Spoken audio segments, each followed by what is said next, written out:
মসজিদ নববীর পাশে এক আল্লাহর বান্দির বাসা। ওই মহিলা ওই ঘরের মধ্যে শুয়া শুয়া চোখের পানি ফেলায় কান্না করে।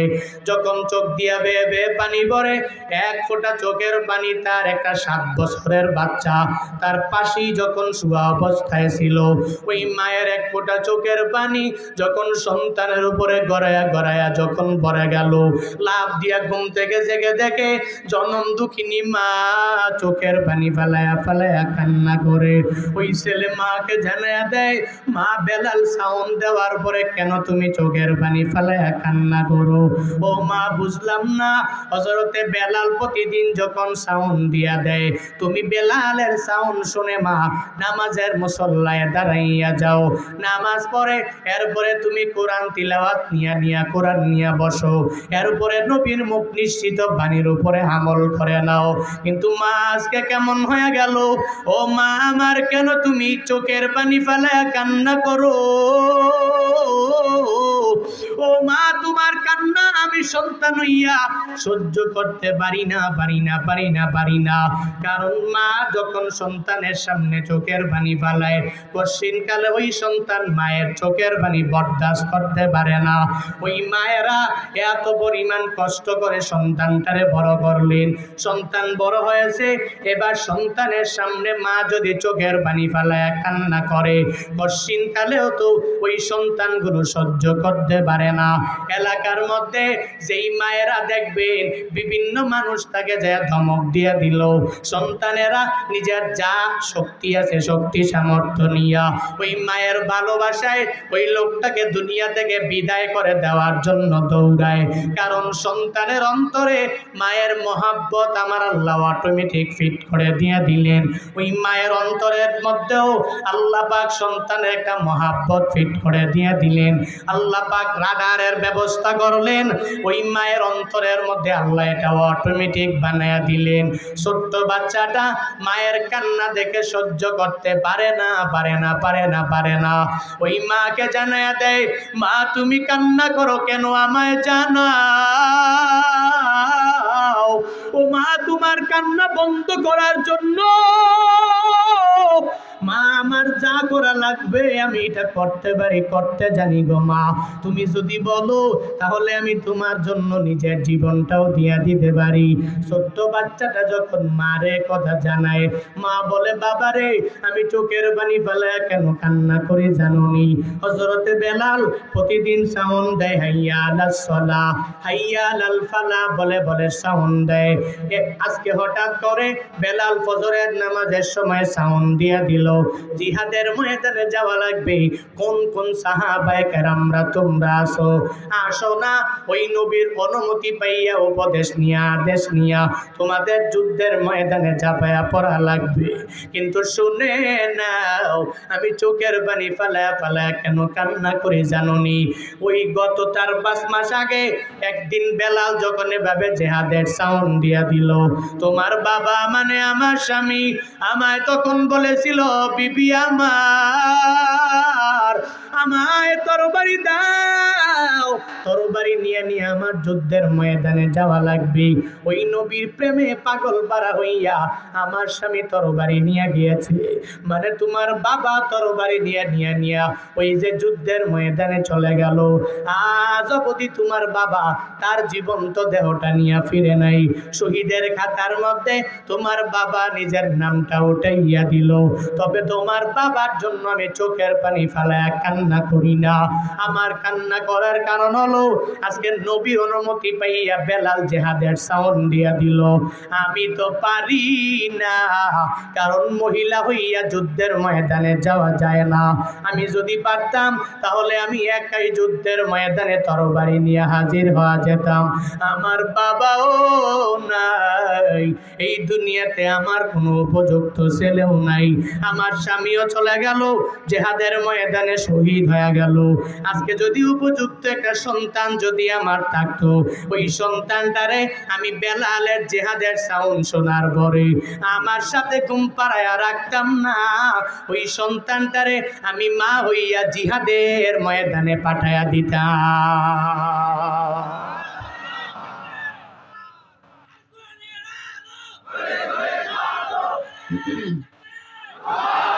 কেমন মা, কেমন মা দেখছেন নি? মা কান্না করে কেন? নিজের স্বামীর জন্য না, সন্তানের বাবার জন্য নাও কান্না করে। যদি আমার উপযুক্ত কেউ থাকতো তাহলে আমি নবীর প্রেমে পাগল পাড়া হয়ে পাঠায় দিতাম একজনকে, যে গিয়া জিহাদের ময়দানে যুদ্ধ করে শহীদ হয়ে যেত। তখন যদি সন্তান আমার হতো তাহলে আমি কাল হাসরের ময়দানে আল্লাহকে বলতাম, আল্লাহ আমি তো একজন শহীদ সন্তানের মা।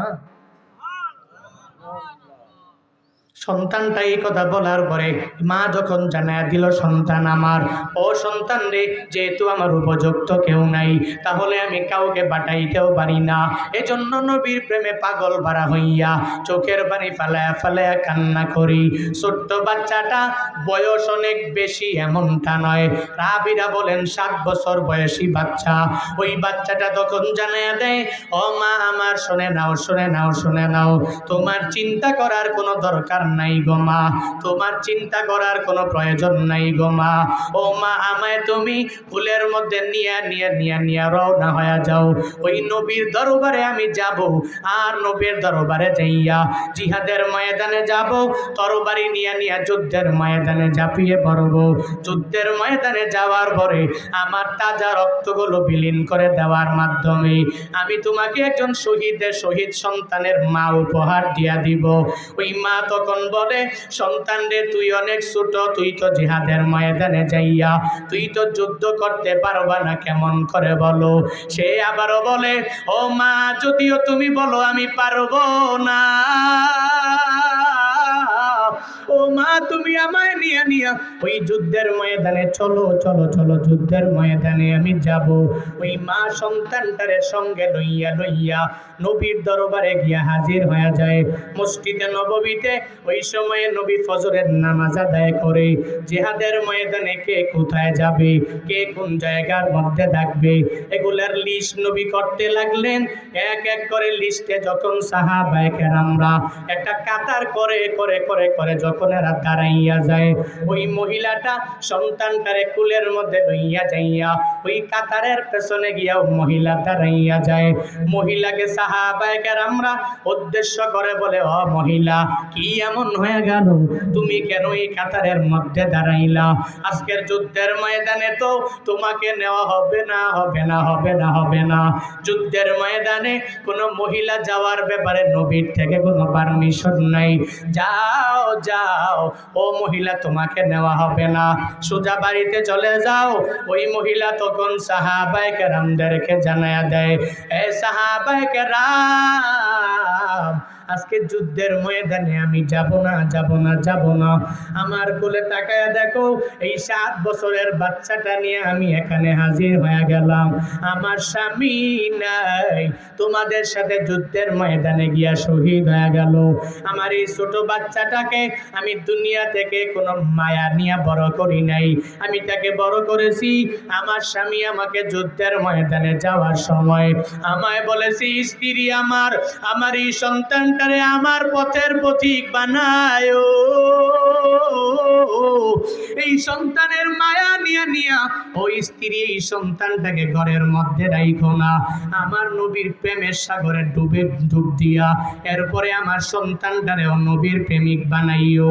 আমার স্বামী যেহেতু বলেছে এই সন্তানটাকে যুদ্ধের ময়দানে পাঠানোর জন্য, আমি মা হইয়া সন্তানটারে কোলের মধ্যে লয়া আমি এই কাতারের মধ্যে আইসা দাঁড়াইয়া গেলাম। সাহাবায়ে কেরাম বলে, এটা কেমন কথা, এত ছোট বাচ্চা তো যুদ্ধ করতে পারবে না। প্রশ্ন জাগে কি জাগে না? হ্যাঁ, আরে এত ছোট মানুষও যুদ্ধ করবো কেমনে? কি কও না কও, পাগল হয়ে গেল নাকি? এরকম প্রশ্ন জাগে কি জাগে না? সাহাবায়ে কেরামের মনের মাঝে একটা প্রশ্ন জেগে গেল, তুমি কেমন কথা বলো, তুমি মা হইয়া একটা ছোট্ট ছেলের জিহাদের ময়দানে পাঠানোর জন্য কেন তুমি পাগল পারা হয়ে গেলা? ও মহিলা, যাও, এই ছোট্ট বাচ্চাটাকে নিয়ে বাড়ি চলে যাও, ওকে যুদ্ধের ময়দানে নেওয়া হবে না। ওই মহিলা বারবার বলে, না আমি বাড়ি ফিরবো না। সাহাবায়ে কেরামের সাথে একটা তর্ক যখন লেগে গেল, ওই মুহূর্তের মধ্যে দেই, হঠাৎ করে আমার মদিনাওয়ালা নবীর কানে সাউন্ড পৌঁছায়া যায়। নবী আমার বলে, ও সাহাবায়ে কেরামরা শুনে নাও, শুনে নাও, কে সেই মহিলা কথা বলতেছে, ওই মহিলাকে নিয়ে আমার দরবারে আসো। ওই মহিলা যখন আমার মদিনাওয়ালা নবীর দরবারে হাজির, ওই মহিলা ডেকে ডেকে বলে, ও পয়গম্বর, আমার স্বামী দুনিয়া থেকে বিদায় হয়েছে আপনার প্রেমের সাগরে ডুব দিয়া, একটা বারের জন্য নিজের জীবনের মায়া করে নাই, নিজের জীবনটাকে বৃথা মনে করে তাজা রক্তগুলো যুদ্ধের ময়দানে বিলীন করে দিয়া গেল। আমিও আমার ছেলেটাকে এই পথের প্রতীক বানানোর জন্য আমি আমার ছেলেটা নিয়ে আপনার দরবারে হাজির হয়ে গেলাম। ও নবী গো, আমার এই ছেলেটারে আপনি যুদ্ধের ময়দানে নিয়ে যাবেন, একটা বারের জন্য বারণ করবেন না, একটা বারের জন্য সন্তানটাকে নেওয়ার ব্যাপারে নিষেধ করবেন না। নবী আমার বলে, মহিলা এটা কেমন কথা বলো, ছোট্ট বাচ্চা জিহাদ করতে পারবে না, ও তরবারি ধরতে পারবে না, ও ঢাল ব্যবহার করতে পারবে না, কারণ তরবারি যেরকম লম্বা ওই তরবারির চাইতেও তোমার বাচ্চাটা অনেক ছোট, ওর দ্বারা তরবারি চালানো সম্ভব হবে না গো মহিলা, ওর দ্বারা কশিন কালেও ঢালটাকে ধরে ধরে ব্যবহার করা তার জন্য পসিবল হবে না। যাও যাও, সন্তানটাকে নিয়ে বাড়িতে চলে যাও। ওই মহিলা বলে, ও পয়গম্বর, আমি জানি জানি জানি জানি আমার এই ছেলেটা যুদ্ধের ময়দানে যাইয়া জিহাদের ময়দানে যুদ্ধ করতে পারবে না গো নবী, তরবারি ধরতেও পারবে না গো নবী, কিন্তু আমি এটা জানি ওই জিহাদের ময়দানে আপনি যখন যাবেন, ওই জিহাদের ময়দানে যাওয়ার পরে যখন কাফের মুশরিক বেঈমানেরা আপনাকে ডান দিকে লক্ষ্য করে তীর মারবে, তীর মারার সময় আপনি আমার সন্তানটাকে ঢাল বানাইয়া ডান দিকে আমার সন্তানটাকে ধরে রাখবেন, আপনার গায়ে তীর পড়বে না, আমার ছোট বাচ্চার গায়ের মধ্যে তীর পড়ে যাবে, আমার বাচ্চার কারণে আমার নবী বেঁচে গেল। শুধু তাই না গো নবী গো, আপনার বাম দিকে যখন কাফেরেরা তীর মারবে, আমার এই ছোট বাচ্চাটাকে নবী আপনি বাম দিকে যেদিন রাখবেন, ওই দিন রাখলে আমার সন্তানের উপরে তীর পড়বে, নবী আপনি তীরের আঘাত থেকে বেঁচে যাবেন, আমার ছেলের উপরে তীর পড়বে, নবী বেঁচে যাবে।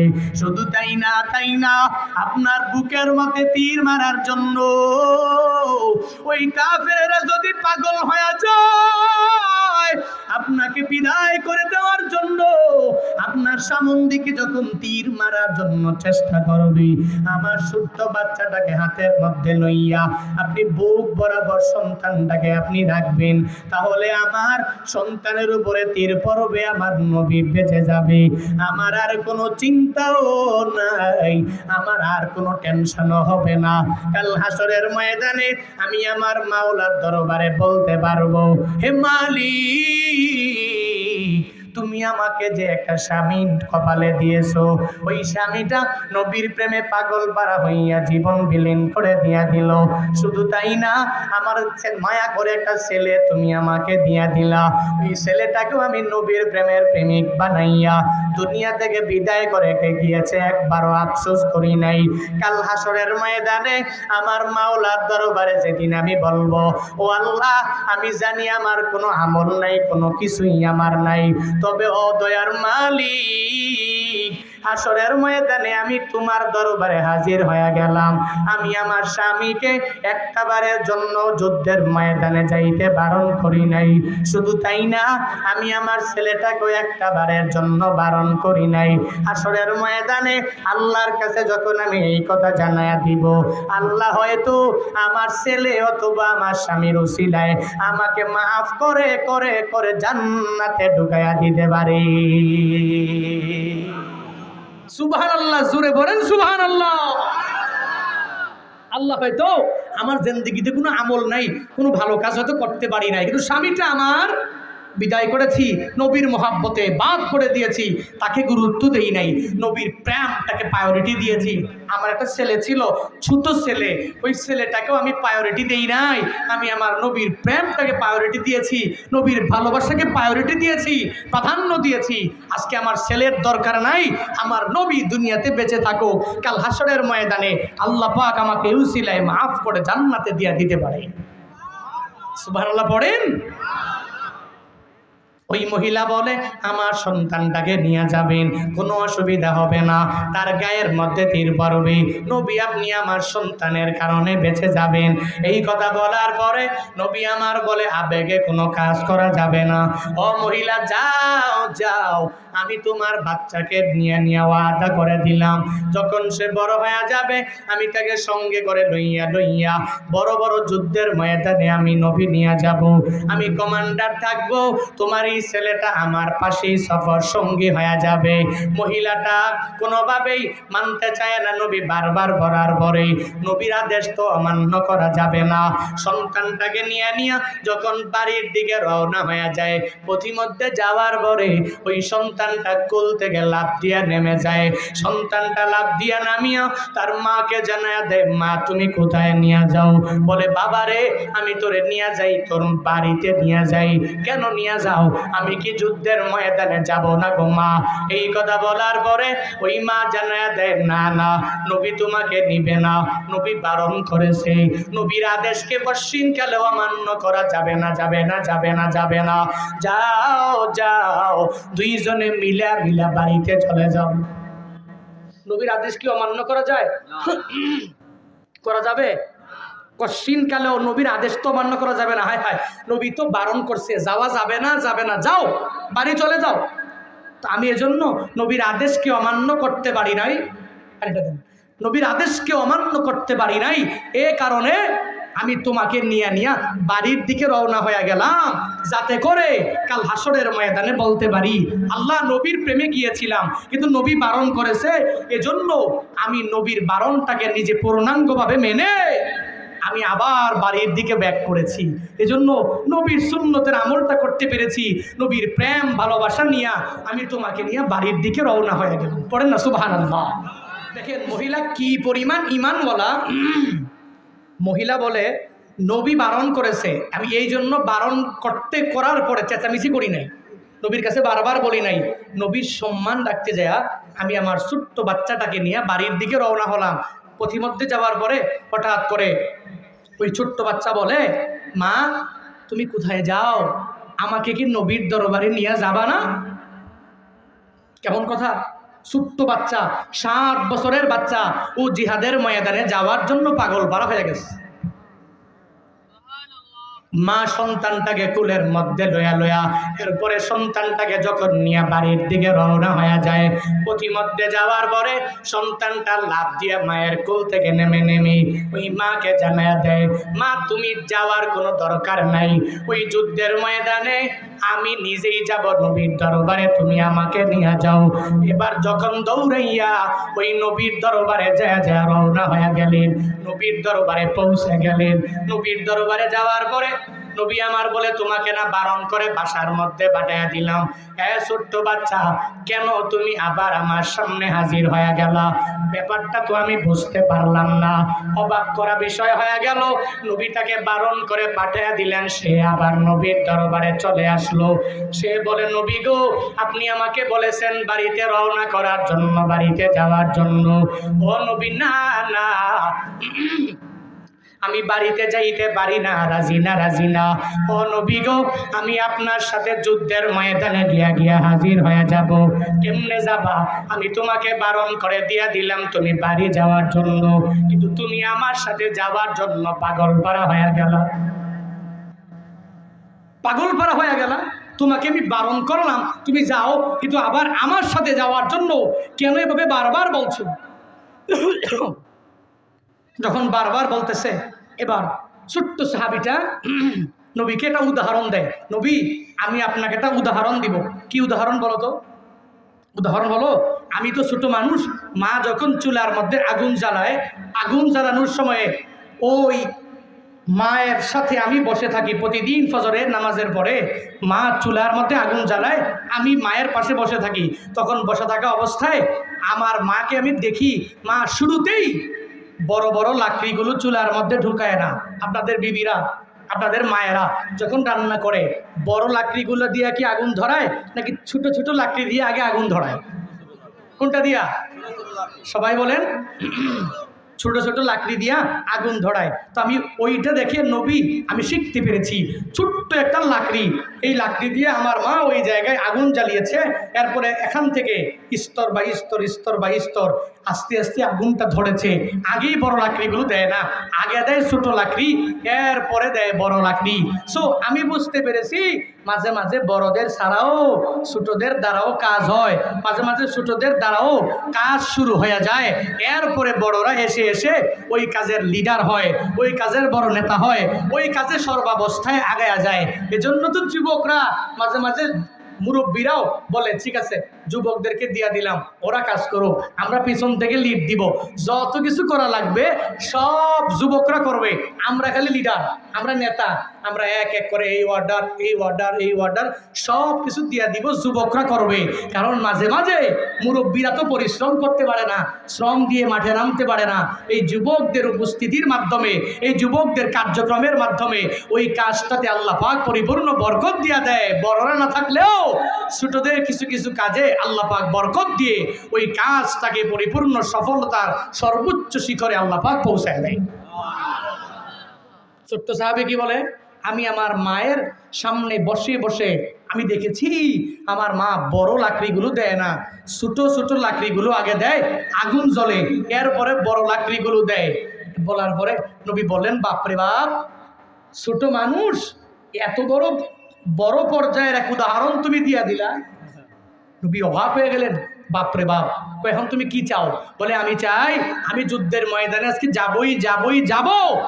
আমার বাবা যেই লাইনের পথিক হয়েছে আমিও ওই লাইনের পথিক হয়ে যাব, আর ওই লাইনের পথিক হয়ে আমি যুদ্ধের ময়দানে গিয়ে শহীদ হব। তবে ছোট মানুষ যুদ্ধের ময়দানে যাওয়ার পরে অনেকের গায়ে লাগবে না, মানুষ ছোট তো, মানুষ ছোট হলেও তাদের ঈমানটা অনেক পরিমাণ মজবুত ছিল। মানুষ ছোট দাঁড়ায়ার পরেও নবীর প্রতি এত পরিমাণ মহাব্বত তাদের অন্তরে, এত পরিমাণ মহাব্বত নিয়ে নবীকে বলতে লাগলেন, ও পয়গম্বর আমার, যুদ্ধের ময়দানে আমি যাব, আমি সবার সামনে দাঁড়াইয়া যাব, সব সাহাবায়ে কেরামরা, নবী আপনিও পিছে থাকবেন, আমি সামনে দাঁড়াবো। দাঁড়ানোর পরে কাফের মুশরিক বেঈমানেরা মনে করবে এত ছোট্ট বাচ্চা নিয়ে যুদ্ধের ময়দানে এরা চলে এসেছে যুদ্ধ করার জন্য। যখন এটা বলে আমি গুনাহগার ছোট বাচ্চার উপরে, কাফের মুশরিক বেঈমানেরা যখন একটা তীর নিক্ষেপ করবে, প্রথম তীরটা আমি ছোট্ট বাচ্চার গায়ের মধ্যে পড়ে যাবে, আর সাথে সাথে আমার গায়ে যখন তীরটা পড়বে রক্তগুলো বের হয়ে যাবে। ওই যুদ্ধের ময়দানে সব বড় বড় সাহাবীদের মাধ্যমে যুদ্ধ শুরু হবে না, ওই যুদ্ধের ময়দানে আমি ছোট সাহাবীর মাধ্যমে যুদ্ধের দামামা বেজে উঠবে। ও নবী আমার, যদিও আমি ছোট, যদিও আমার বয়স অনেক কম, যদিও আমি অনেক ছোট মানুষ, এরপরে ওই যুদ্ধের ময়দানে আমার মাধ্যমে দামামা বেজে উঠবে, যুদ্ধ আমার মাধ্যমে শুরু হয়ে যাবে, এরপরে সাহাবায়ে কেরাম ঝাঁপিয়ে পড়বে, আমি শহীদের কাতারে আমার নিজের নামটাকে শামিল করতে পারবো। এই কথা বলার পরেও আমার নবী মানতে রাজি না, রাজি না, রাজি না, রাজি না। নবী আমার বলে, যাও যাও, ও ছোট্ট সাহাবী, তোমাকে যুদ্ধের ময়দানে নেওয়া হবে না, তোমাকে ওয়াদা দিয়া দিলাম বড় হয়ে গেলে আমি তোমাকে নিয়ে যুদ্ধের ময়দানে যাব। নবী আবার বারণ করে করে করে করে আবার তাড়া দেয়, যুদ্ধের ময়দানে তাকে নিয়ে নবী যায় না। নবী যখন সাহাবায়ে কেরামকে সঙ্গে লইয়া যুদ্ধের ময়দানে রওনা হবে, ওই দিক থেকে আমার মাওলা আল্লাহ পাক ফেরেশতাকে পাঠিয়ে দিলেন, জিবরাইল যাও যাও, আমার নবীকে গিয়া গিয়া জানায়া দাও, ওই নবীকে শোনায়া দাও, ওই নবী ছোট্ট সাহাবীটারে বারবার বারণ করে, ওকে জিহাদের ময়দানে নেওয়া যাবে না, জিহাদের ময়দানে ও যেতেও পারবে না। আমার আল্লাহ ওই জিবরাইলের মাধ্যমে আমার নবীর কাছে পৌঁছায়া দিলেন, খবর পাঠায়া দিলেন, নবীকে জানায়া দিলেন, ও ফেরেশতা যাও যাও, নবীকে গিয়া গিয়া জানায়া দাও যে এই ছোট্ট সাহাবীকে আমার নবী গুরুত্ব না দিয়া বাড়ির দিকে রওনা করে দিয়েছে। আমি জান্নাতের মধ্যে আজকে জিহাদের ময়দানে কারা কারা শহীদ হবে, ওই শহীদের একটা লিস্ট আমি আল্লাহ জান্নাতের মধ্যে সুন্দরভাবে করলাম। আর ওই লিস্টের মধ্যে প্রথম যার নাম, ওই নামটাই আমি আল্লাহ এই ছোট্ট সাহাবীর নাম উঠাইয়া দিয়েছি। ওই নবী যত চেষ্টা করবে তাকে নিবে না, এরপরেও আমি আল্লাহ তো তাকে কবুল করে ফেললাম। আমি আল্লাহ তো সুহাদার খাতা, ওই লিস্টের মধ্যে তার নামটা প্রথমবারের মধ্যে নিয়ে আসলাম। ও নবী গো, যুদ্ধের ময়দানে তাকে নিয়ে যাবেন, এই তাজা রক্তগুলো যুদ্ধের ময়দানে সে বিলীন করে দিয়ে দিবে, কারণ তার অন্তরের মধ্যে আপনার প্রতি প্রেম কোনো অভাব নাই, আপনার প্রতি ভালোবাসার কোনো কমতি নাই, তার অন্তরের মধ্যে আমি আল্লাহর ব্যাপারে চিন্তাও কোনো কমতি নাই, আল্লাহকে ভয় করে, নবীর সুন্নতের আমল করার জন্য পাগল বাড়া, নবীর ভালোবাসা নিয়ে আগায়া যায়। এই কারণে আমি আল্লাহ নিয়ত করলাম, এ ছোট্ট আমার বান্দা, যাও যাও, আমি তোমাকে শহীদের খাতার মধ্যে আমার লিস্টের মধ্যে তোমার নামটা নিয়ে আসলাম। আল্লাহর ওই বান্দা, ওই নবীর ছোট্ট সাহাবীটা যুদ্ধের ময়দানে গেলেন, নিজের তাজা রক্তগুলো জমিন বিলীন করে দিয়া ওই জায়গার মধ্যে শহীদ হয়ে গেলেন।